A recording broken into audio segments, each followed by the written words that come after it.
Toby Fox loves to connect the music in his projects. Every song that plays most likely contains a piece of a song he's made before. He uses this to tie the characters and world together, even if you're unaware of it.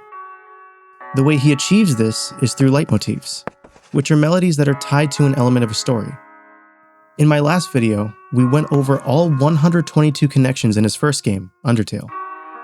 At first, I was worried there might not be as many connections in Deltarune, but I could not have been more wrong. I've already found 56 in just the first chapter. We'll chart out the connections as we go, and by the end, we'll have a clear view of how everything fits together. We won't just be talking about where the connections are, but also the reason why the songs are connected, and how they help tell the game's story. I will be spoiling Undertale and all of Deltarune Chapter 1, but only Chapter 1. No later chapters will be mentioned. So if you still haven't played Chapter 2 yet, don't worry, it's safe to keep watching.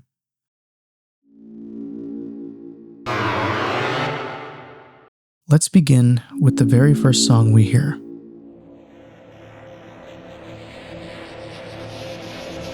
The game begins with you floating in a void, as a soul without a vessel. It's here that you create a vessel for yourself, with help from a mysterious voice. The droning chords make it feel like you're floating in a void. It sounds like you're submerged underwater. A distant heartbeat can be heard, syncing up with the rhythm. This could represent the soul being born into the world, and it's also a direct reference because, well, look at it. The weird static sounds you hear are from Earthbound, which is one of Toby's biggest inspirations. Specifically, it's from the fight against Gygas. An eldritch horror so vile that its mind collapses under the weight of its own malevolence. Wow! Fun! Observing things while formless and floating in the void, static from unknown horrors, it all reminds me of a certain character, a mystery man who is tied to the game's first leitmotif. It all started back in Undertale, with this. A strange little jingle tucked away in a secret sound test menu. W.D. Gaster is an elusive figure who has haunted both Undertale and its fanbase for almost a decade. Search up Undertale theory on YouTube and he'll be in over half the thumbnails. He's only mentioned in tiny scraps of dialogue scattered throughout the game, most of which is hidden behind random chants. He's spoken about as someone who lost himself in a science experiment gone wrong. Now he's living a sort of half-life as a being somewhere between existence and oblivion. In Undertale, Gaster was a completely missable character. In fact, he was intended to be. But now that his theme is prominently featured in the very first song on Deltarune's soundtrack, I think it's safe to say he'll be playing a massive role in this game's story. Because the motif is so short and simple, it can be mistakenly heard everywhere. If you're looking for it, you can hear bits of it all the time. It's like a musical version of seeing a dark figure in the corner of your eye. The melody is designed to make you question if it's really there or not, which mimics the ghost-like nature of Gaster perfectly. It's a brilliant way to bring the character to life through his music. Since it's so difficult to know when it's intentionally placed, I'm not going to point out every possible connection I've heard. I'll just go over the obvious ones instead. If you want a really in-depth discussion about this motif, I'd recommend this video by Andrew Cunningham. It'll be in the description. So, why does it play at the start? I personally believe Gaster could be the mastermind behind this entire character creation process. It's the only reason I could think of for his leitmotif being here, though to what end, I have no idea. It's also tough to decipher why it plays on the game over screen. His motives are so unclear, I'm not even sure if Chris being defeated is something that aligns with his goals or not. He's very involved with the chapter's secret boss, Jevil. Gaster's leitmotif even plays during his fight. But we'll talk more about that when we get to the freedom leitmotif. I've tried not to make too many assumptions here because we don't have all the pieces yet. But once we do, I'm sure the way they'll fit together will be very, very interesting.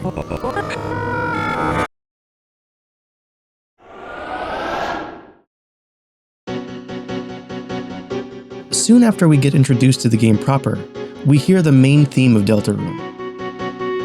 And it certainly will not be the last time. It's absolutely everywhere, playing throughout the runtime of the entire game. It's used to show so many emotions. Excitement, sentimentality, triumph, finality, you name it. It mostly shows up during the core parts of the story. I wasn't kidding when I said it plays a lot. It appears in 1 out of every 4 songs, which is 10% more often than Undertale played its own theme. As we cover more songs, this number should come down a bit as more motifs fill out the soundtrack. But man, Toby really hammers it home in Chapter 1. Good thing it's a banger, like every other song.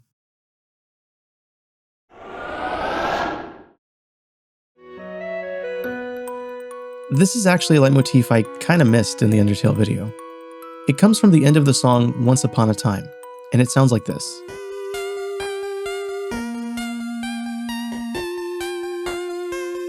Originally, I thought it was just a part of Undertale's main theme, but it turns out it's used on its own too. The melody itself feels very childlike and wondrous, like a daydream. When it plays in the beginning, it sounds like the start of a storybook reading, similar to something that would play at the start of a Paper Mario game. It also plays faintly in the background when you're back home, to tie a bow on things. In Undertale, you hear it when everyone is by your side, throughout the fight with Asriel, and towards the end, where you save him. It usually plays during moments of comfort, or when everything is going well. Like a dream, you could say.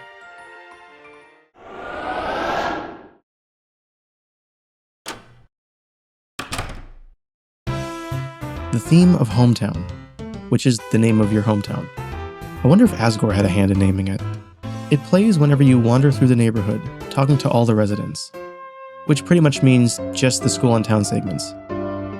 This song feels like looking at an old sepia-tone photo of old friends, soaking in nostalgic memories of the good old days. Fits pretty well, considering it's the first time we've talked to these folks in over 3 years. The monster leitmotif makes its return from Undertale. As a quick reminder, it's used to represent monster kind. It appears in the same 2 songs as the hometown motif, which is pretty self-explanatory. The town has people in it, and the people are monsters.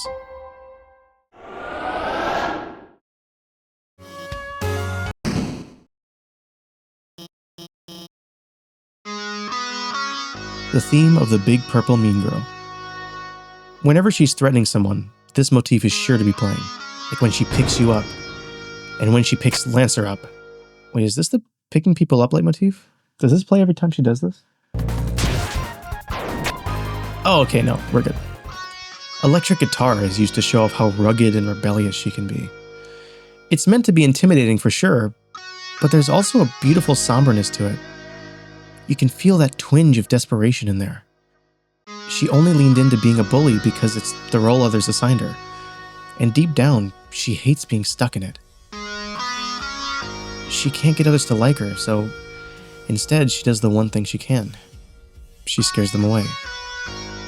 If people fear you, they'll never get close enough to hurt you.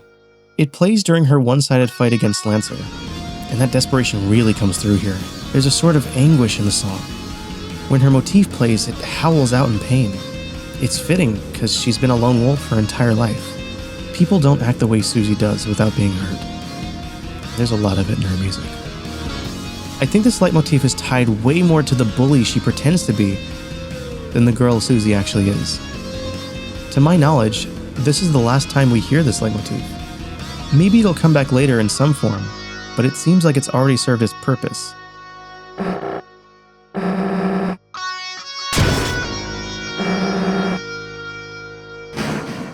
Same as her cruel persona, the leitmotif has been cast away, and she's all the better for it.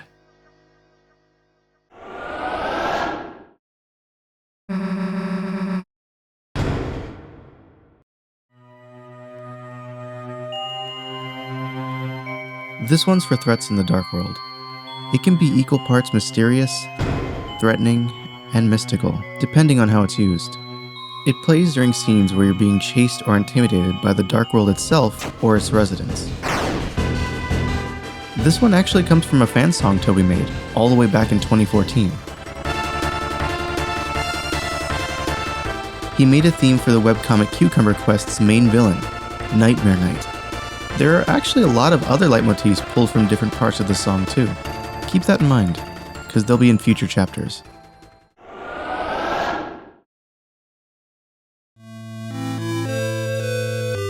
The theme of the prophecy.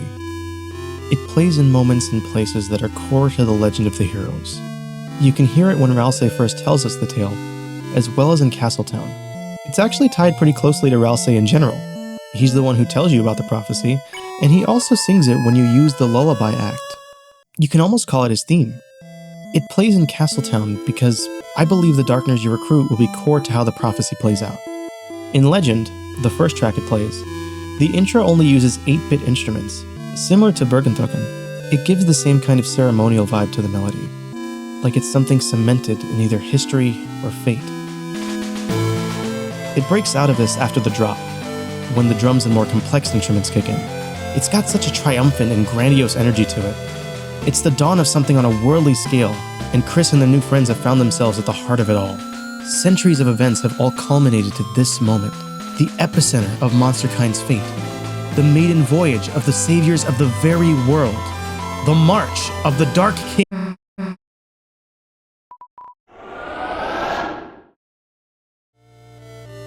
The theme of Castletown and the Darkners who live there. It plays when Ralsei explains the Dark Fountain in the middle of town, when roaming the town itself, and during the battle against the king, where the fate of who rules the town is decided. The waltz rhythm feels lackadaisical, like a small town where not much goes on. It only has one resident after all. Waltzes are usually reserved for ballroom dances at fancy parties, so it also gives it a formal feeling.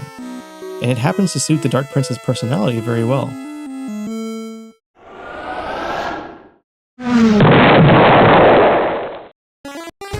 The theme of that rascally rapscallion, Lancer. It's played practically every time he's on screen. His theme sounds like a song that would play when one of the big bad's goofy mooks is on the screen. At least that's the impression he gives, before you learn he's just a sweet little pumpkin. You can also hear it in Card Castle, which is where he lives. It also plays during the fight against King, which further connects them as father and son. Lancer's held hostage before the fight, and even helps you end it, if you're not mean to anyone. So although he's not a part of the fight itself, he's still pretty involved. Lancer and King are connected in a few different ways.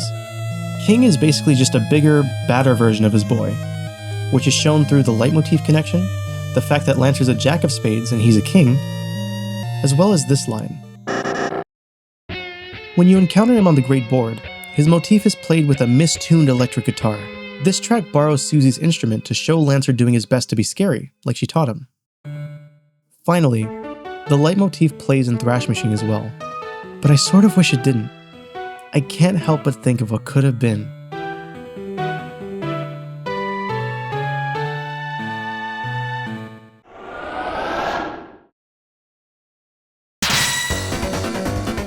This song is the boppinest thing in the known universe.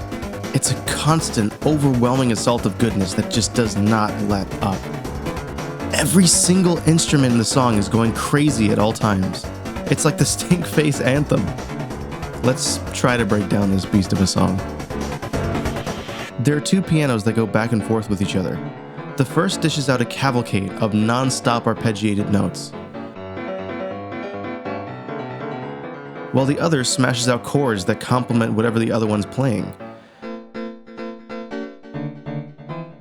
It doesn't just play those chords randomly, it waits to play them at the perfect moment so the song stays as groovin' as humanly possible. A similar pattern happens with the two basses, where one is going buck wild, while the other one's more reserved, to emphasize specific notes.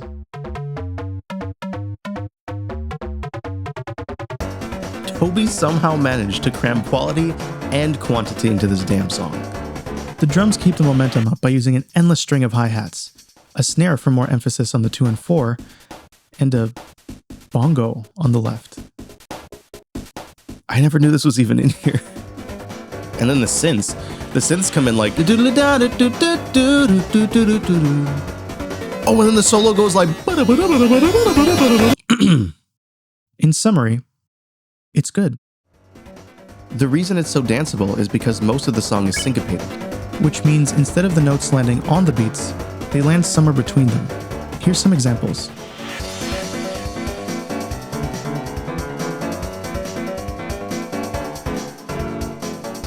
The only notes that aren't syncopated in this sequence are right here. As you can see, there's hardly any. The piano is actively avoiding landing on the beats as much as it can. But what would it sound like if it intentionally hit as many beats as it could? Maybe something like this.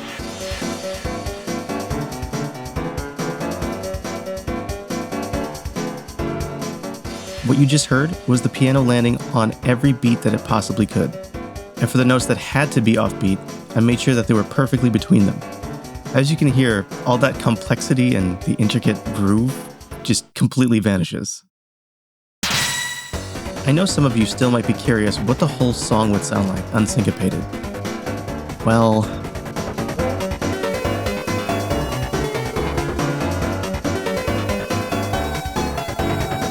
the sacrifices we make for knowledge. Unlike this example, which kind of flattens out the interest in the song, when you syncopate things, every instrument adds its own offset rhythm to the mix, which makes the whole song more complex and interesting.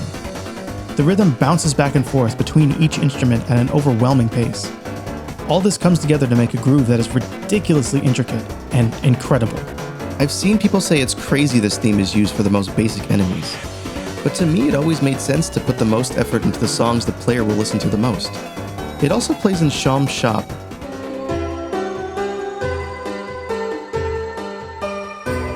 Though I'm not exactly sure why.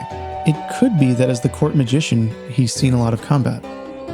For a battle theme to be your background music, you'd need to be crazy strong, right?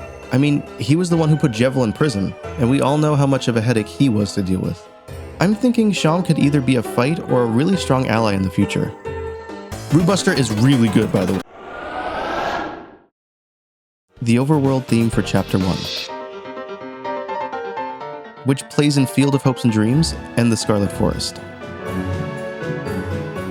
The first song is full of energy and whimsy to make you eager to begin the grand adventure ahead. The track begins closed off with a muffling high-pass filter, before opening up with the full spectrum of sound. This mirrors your first exposure to how vibrant and alive the Dark World is. It's also a way to show that Toby and his team have really leveled up since Undertale. The music here is more intricate and involved than anything we've heard so far. Except for Rootbuster, of course, my god. The quality of the art increases just as much as the music. The floor goes from a flat, solid color to beautifully rendered and animated grass. This is where the team showcases the quality you can expect for the rest of the game. This is the little run of notes you hear in Hopes and Dreams. It's used in a similar way to the Dreams motif, so it usually plays during pleasant or hopeful scenes.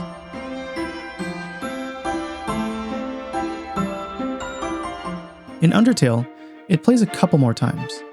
It's in the fight against Azrael, where Frisk carries the Underground's hope for freedom, the walk to the throne room, where the plot and emotional core of the game is finally revealed, and Mettaton's Hotel, where they don't even leave you those little mints on your pillow or anything. Yeah, honestly, this one's connections are all over the place. This could definitely be a motif without any meaning that Toby just likes the sound of. Because it's a very simple melody, just some descending notes, it's easy to hear it everywhere. I actually found a couple more places this melody might show up, but they're not as clear-cut, so I'll talk more about them later on. Simple and serene.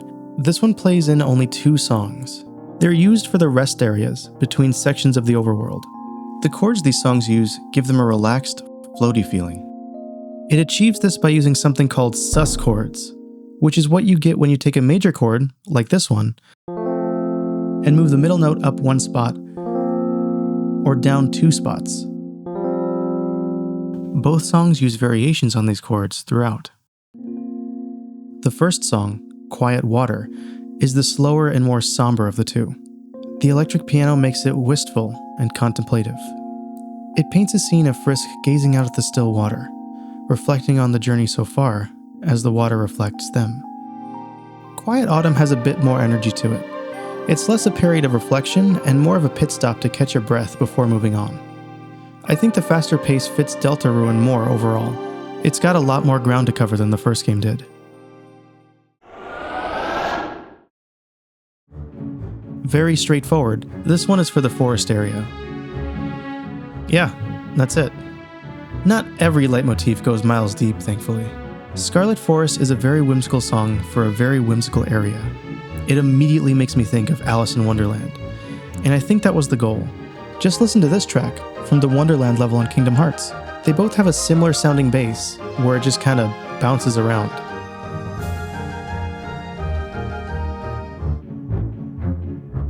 All the monsters are made from various toys and cards from the unused classroom, so the cast of Darkners that appear here have the same warped fantasy vibe. You've got these scissor dancers, Clover, the Ruidans, Hathy, and of course, who can forget? I'm the original. Who can forget Star Wars. the theme of the self-proclaimed bad guy? It plays throughout Card Castle to foreshadow King's boss fight and during the rooftop battle itself. It gives the whole area a lingering sense of dread, especially when you first hear it in the basement. It almost sounds like something out of Undertale's genocide route. Its use in Card Castle proper makes the whole place feel very authoritarian. Understandable, since King got his power through a hostile takeover. Switching gears to the balcony battle, we get introduced to the Big Cheese himself. The music starts off very simple and ominous, before erupting with chaotic flair. It reminds me of Asgore's music, because it has the same sort of ebb and flow. This whole thing is a version of Card Castle's music with the intensity cranked up to 11. Like, dude, just listen to this bass line. It's ridiculous.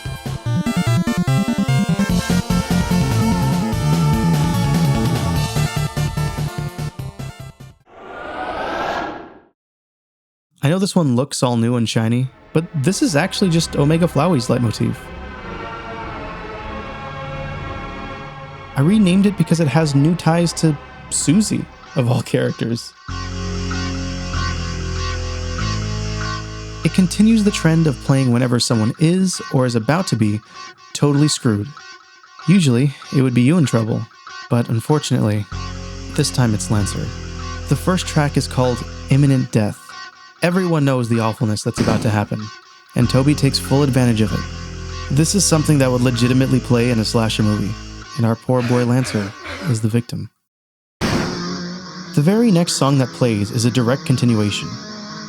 The leitmotif plays here to signal the danger Lancer's in, but there's another reason for it. Susie's also in danger of actually becoming the monster she pretends to be.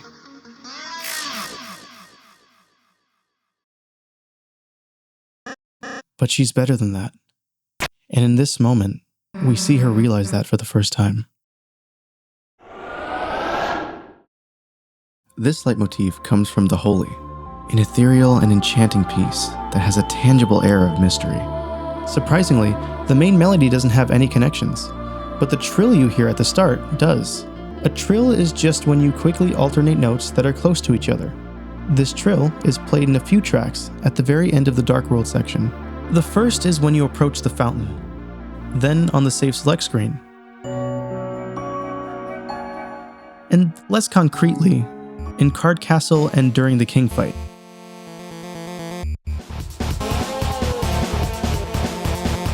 To be honest, I'm not sure what this one's supposed to represent. In my mind, it could either be the theme of the fountains, or maybe the Deltarune itself. In the prophecy, the heroes are said to banish the angels' heaven, which is what we're about to do here. At least I think. It's really vague. We know almost nothing about the Deltarune, besides it being the name of the game and the scrap of lore Gerson tells us in Undertale. He says the triangles represent monster kind, and the circle with wings represents an angel that could either be a savior or a destroyer. Maybe the trill represents that angel? The song it comes from is called The Holy. Maybe the angel is the player? Who knows? I'll keep an ear out in later chapters and let you know what I find. By the way, if you'd like to support my next dive into the soundtrack, you can do so on Ko-fi. I post sneak previews, breakdowns of how these videos are made, and even project files.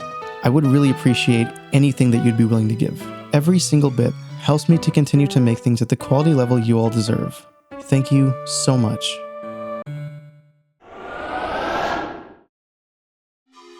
Besides Don't Forget, this is by far the most well-known and most memed on leitmotif.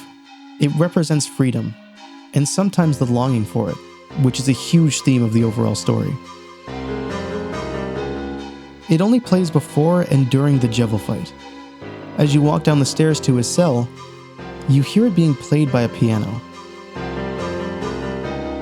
It's accompanied by a pan flute that sounds really similar to a calliope, which is a steam-powered organ closely associated with the circus. The music is mysterious and plotting.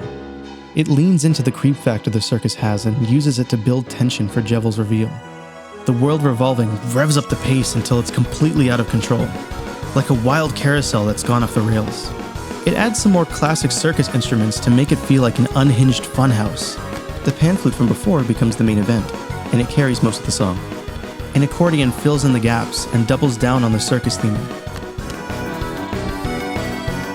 The bit-crushed violin is only used for some build-up before the drop.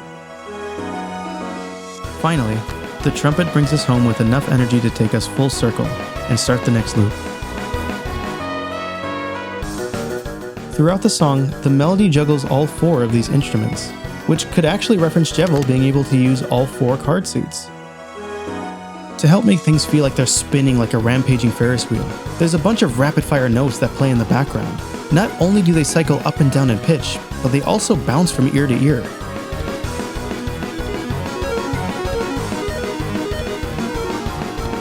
It gives the illusion that they're swirling around your head and doubles down on the disorienting discombobulation.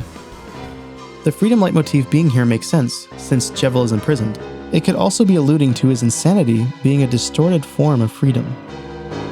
His personality only shifted after meeting with a strange someone, who is very likely Gaster himself. Speaking of him, the freedom motif itself is kind of full of Gaster's motif. Take a listen. If we just start playing from the middle of Gaster's melody, and swap the last two notes around, we get the freedom leitmotif. You could say someone who transcended reality itself, even in such an unsettling way, would be the freest of all.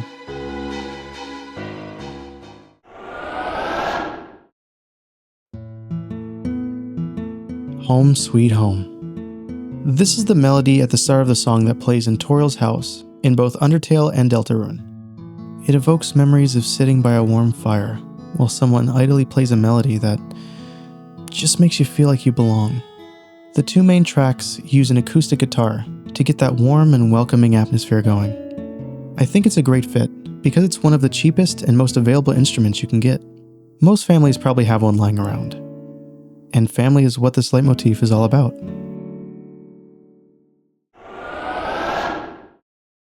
Once Upon a Time is still the main theme of Undertale. Having it featured in Deltarune really ties the games together and cements them as parallel stories.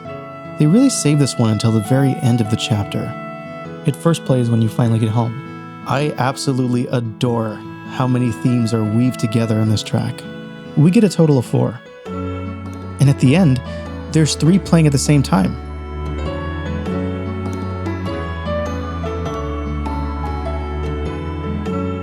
It's a heartwarming, beautiful culmination of everything Toby and the team have given us so far. The way this song makes us old and new like this, it feels like a thank you letter, written in notes and chords instead of words. And as soon as you're settled in, and Undertale's at the front of your mind, Chris rips their soul out and pulls out a knife like Kara. Toby is so mean sometimes, y'all. It plays again on the save screen after the credits roll. It's another welcome bit of nostalgia to remind us where it all started. God, I love how melancholic this song is. I'm not sure why it's so somber and sentimental, but I can sit in the headspace this song puts me in for hours. Playing the song that's at the start of Undertale at the end of Chapter 1 is a way to say this is only the beginning. And with 6 more chapters ahead of us, it really is.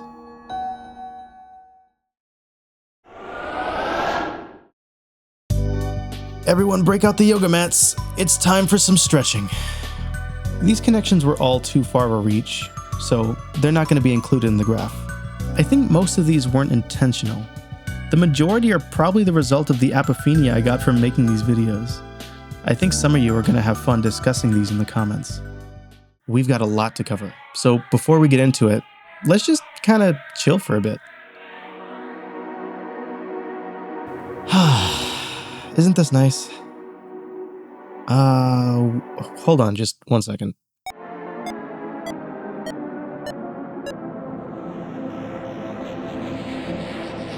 Oh my god. Well, this was a complete surprise to me when I found it. Check out how well the two match up. By just changing the pitch of chill to match, the first chord from each song almost seems identical. Though, from what I can tell, they're a little bit different.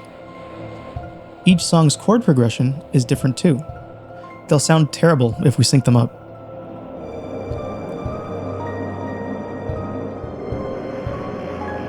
Ugh.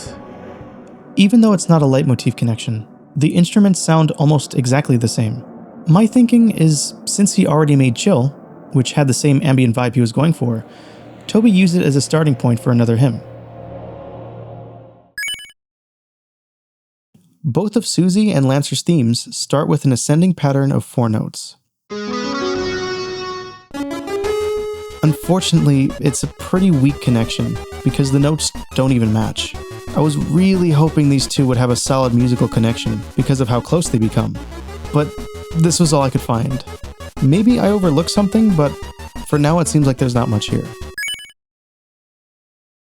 A connection I've seen talked about online is the backgrounds of Lantern and the Circus.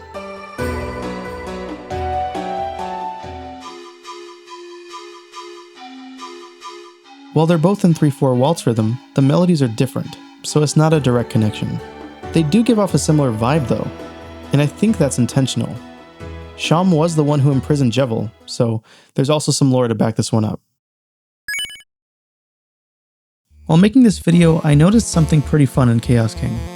If we take the encounter sound from Undertale, slow it way down, and extend the start of it, we get something pretty familiar.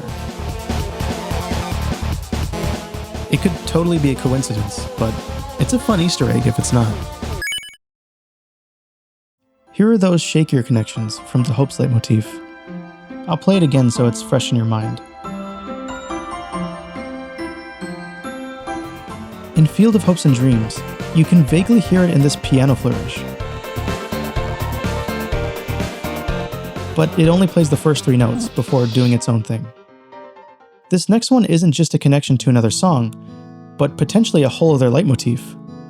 Listen to this part from You Can Always Come Home. It's only the first 3 notes again, but if you think this one is legit, it would mean every song with the Home leitmotif technically has the Hope's leitmotif in it too. Kinda wild.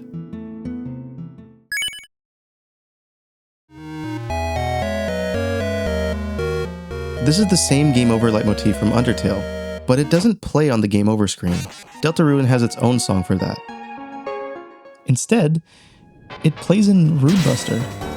It's hardly a direct connection, so I'm gonna have to mess with things a lot to demonstrate it properly. See if you can hear it.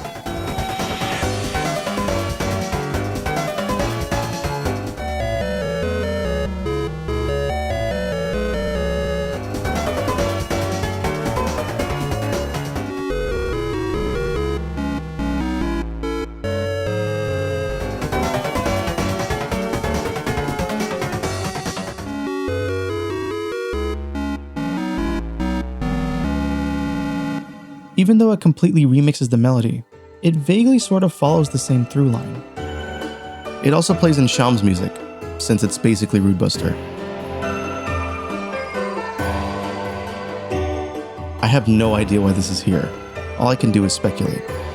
If this is legit, I definitely think it's foreshadowing something. Maybe Sham is somehow connected with death or determination in some way, or maybe it could be foreshadowing things getting really dire for Susie in the future. I really hope I'm wrong though.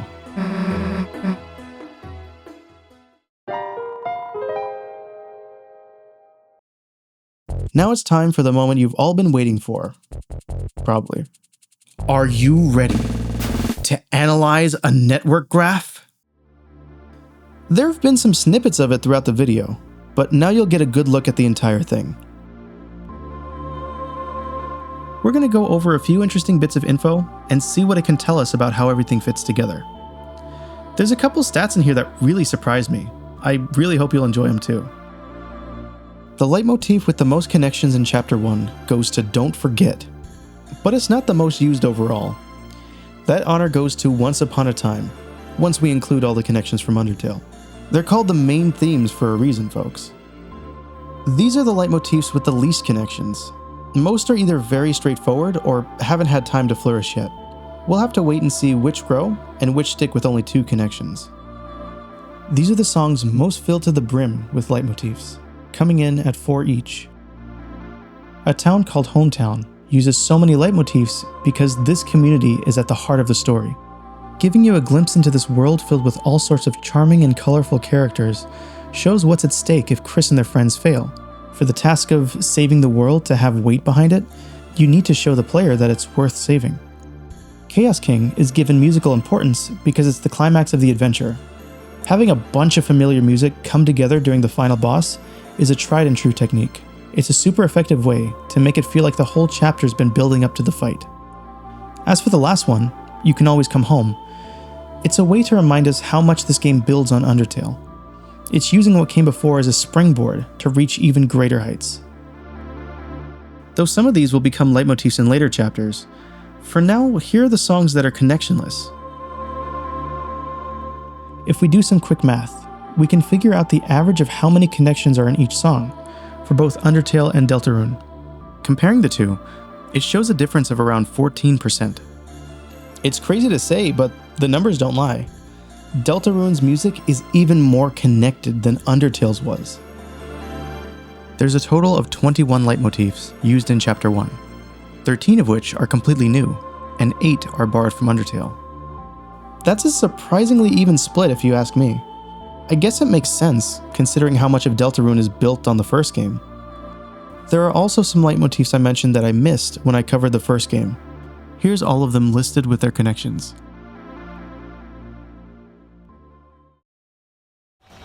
Everything we've talked about so far barely scratches the surface of how deep this rabbit hole goes.